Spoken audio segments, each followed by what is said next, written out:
The Auditor-General's office has previously found that only 28% of municipalities submitted quality financials, with only 11% receiving clean audits. In Ekurhuleni in the past couple of weeks, in Germiston, residents have accused the Metro of ignoring their pleas over a lack of service delivery in the area. We're joined by the Ekurhuleni Finance and Economic Development MMC, Fana Nkosi.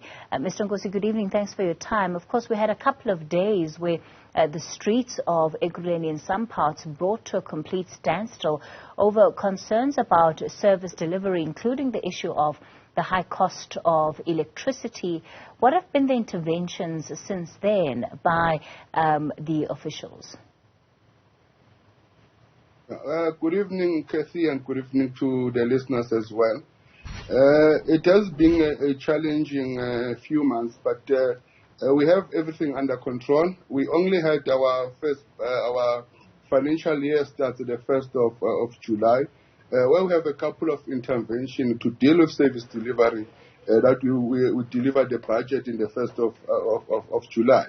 I mean, on the 31st of May, where we had 1.5 billion rand to start with electricity infrastructure, to do maintenance on our substation, and also to deal with the issues of street lights, to deal also with the issues of potholes. We put aside 286 million rands.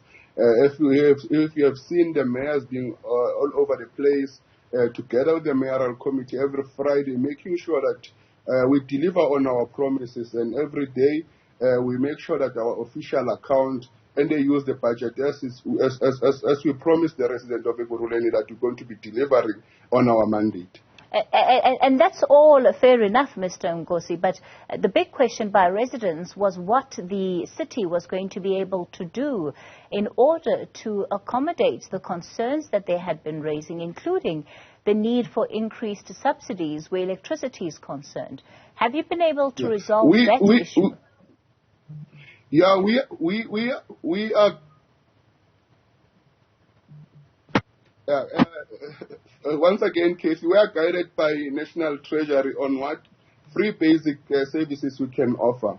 But subsequent to that, we've sat with the mayoral committee and we elevated the issue of indigent policy in our city, where we increased the value of the property for registered indigent, because we're coming with a policy that's going to be relieving our residents, which we call a debt rehabilitation. And those who qualify for that debt rehabilitation are the people with houses up to 1,500,000, which is about 93% of our residents in the city. So that policy we also bring it in council, where we want them to go and register for indigents based on their household income. Obviously, we know most of them have been unemployed. With this new policy, if your household income is less than 7,800, then you qualify for register as an indigent. Then you qualify for those free basic services to deal with the issues of those who are unable to afford. So effectively, are you saying that you're going to be increasing the number of houses that would qualify as indigent households? Correct. Because if you look at the value, it's up to 1,500,000, which means it's 93% of the households in the city. Previously, you had raised concerns about the money and where the money to do all of this would come from. In fact, it was also a concern that had been previously flagged by the National Treasury before we went into the COVID-19 pandemic. And it's really about the sustainability of these interventions.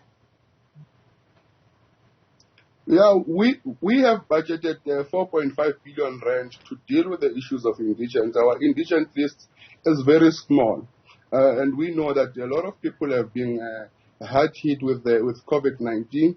They are unemployed. So that's why we say everyone that's been hit hard with this COVID and they are unemployed, they cannot afford the services, they must come forward and register for those services. And obviously guided by the National Treasury.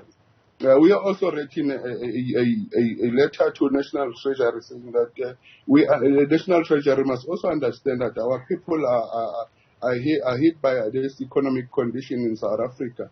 We need to also assist on our side as government to relieve them of the hardship that they enjoy.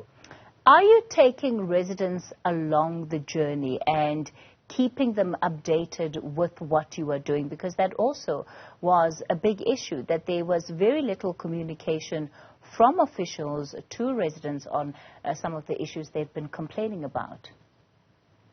We are intensifying our communication to the resident.